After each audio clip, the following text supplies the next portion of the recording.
Alright guys, welcome to another episode of Dockside TV. And what we're going to go over on this subscription box of the items we use on this episode of Dockside TV is the new Matrix Xshad and our Shad Pogie imitation lifelike colors.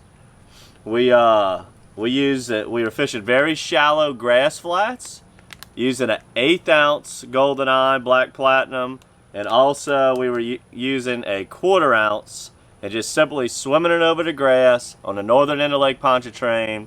And right now it's early fall, getting our first couple cold fronts of the year. There's a little wind noise in this video, so excuse us for that, as we had a front come through, a little breezy.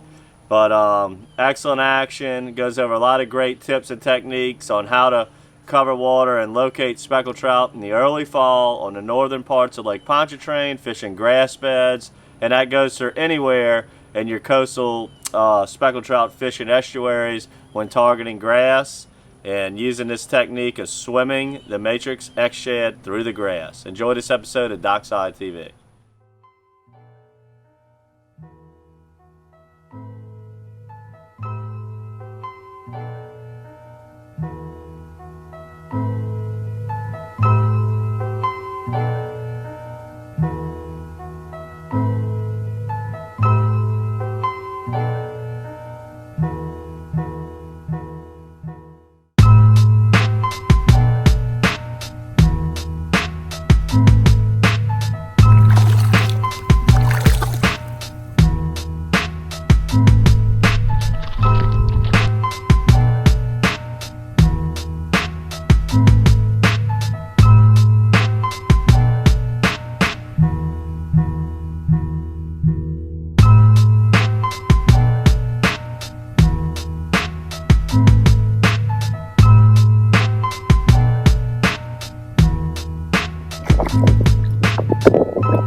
Alright guys, what we're doing today is fishing the big grass flats in between Bayou Liberty all the way to Goose Point, Cane Bayou. There's grass everywhere.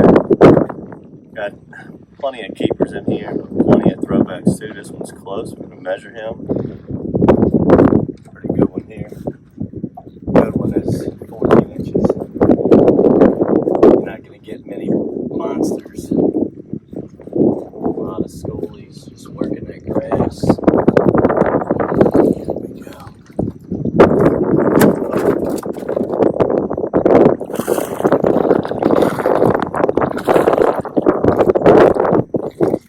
There we go.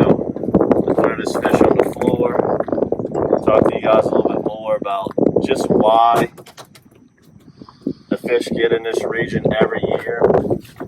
So, ever since, this has been going on for years, before the closure to Mystico, but ever since the closure to Mystico, what I've really noticed, when you get into that early fall, at September, October, start getting your first few northerly winds, light cold fronts. Obviously this area is blocked by north wind. This is the entire northern shoreline of Lake Pontchartrain. Secondly, this is one of the only shorelines in the lake that is completely covered in grass. It's the biggest grass fields in Lake Pontchartrain. There's your grass right there. I don't know, we call that eel grass. I don't know what the scientific name for it is, but it's just acres and miles and miles and miles of that eel grass. And there's plenty of mullets in here, plenty of shads. That's why we're going with the shad imitation. And these fishes, they love grass in the early parts of the fall. Now, let me get the trolling motor here. In the early parts of the fall. So this is like what you want to target between 70 and 80 degree water temperature. This is it's a good time to target your grass fish. And as temperatures get into the 60s, they're going to come off of these grass flats and they're going to start looking for actual concrete structures, deep holes, tidal flows, stuff like that. And that's where the bridges come into play.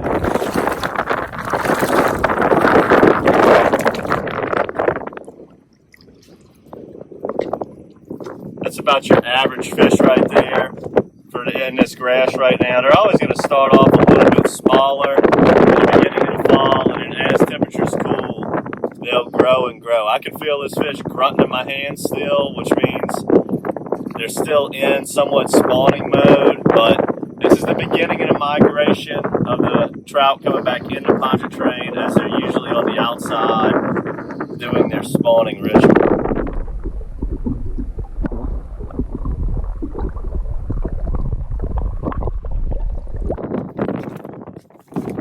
Little trout, so we're gonna make the team. But let me just show you something. So we just kept going down the bank a little further. I noticed that the grass was a little taller. We were getting a little bit more grass on the retrieve, so I switched to an 1/8 ounce, and this is effective too. Either one's gonna work fine. If you got a rod or reel that you can cast real good and far, I would suggest the 1/8. If you need a little bit more weight on it to get you some distance, go with the 1/4. And again, when you're fishing this style like this, you always wanna put the wind in your back. I'm barely using a trolling motor. It's just simple drift fishing, and with the wind in your back, it's going to allow you to make further casts.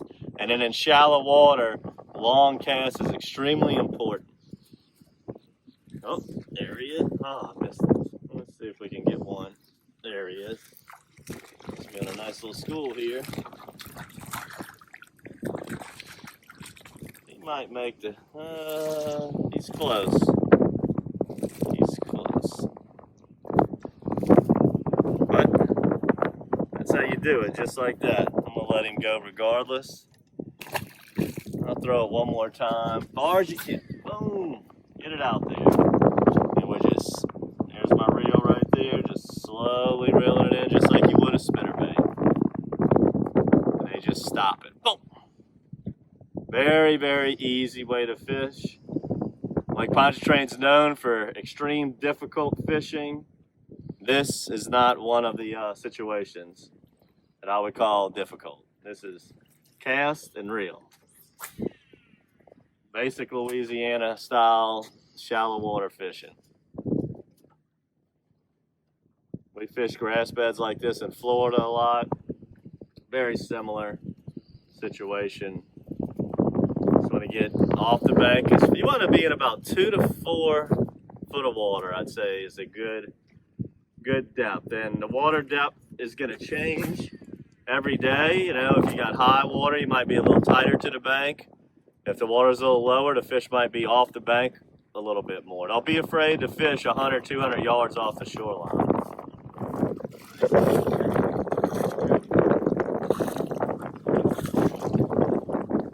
Good size, what you're looking for out here. Amongst the land of scullies. Every once in a while, you get a beauty. Nice fish.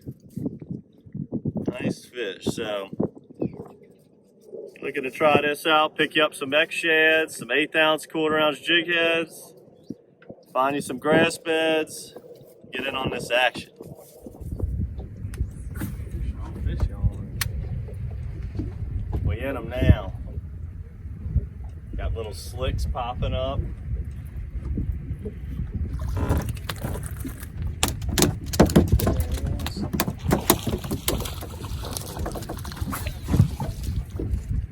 Slicks popping up all around us, and that's a key ingredient when you're fishing shallow water. Where you find them slicks, there's going to be little schools of trout patched up. Catching 4 and 5 in a row now. All right, guys. Well, I hope you learned a lot from this specific trip here on this episode of Dockside TV. We went over a lot of things, and when you're fishing long, you know, very large shorelines that have the same contour for a long distance, we went over things that you want to keep your eyes out for that might help you find a concentration of trout like this that we have right here. It's a great day on the water. We went over things like seeing slicks and finding slicks on the water, and how important that is. You can find trout using that. Birds diving on bait. That way you can find, you know, where the bait's holding. And if you want to get your hands on some of these Xshads, that was obviously the way to go, along with the 1/8 ounce and the 1/4 ounce GoldenEye jig head. Make sure you subscribe to this Matrix bait box. And subscribe to our YouTube channel, Dockside TV. Until next time, good fishing, and get out there and get on this action like this here. Get you some of that.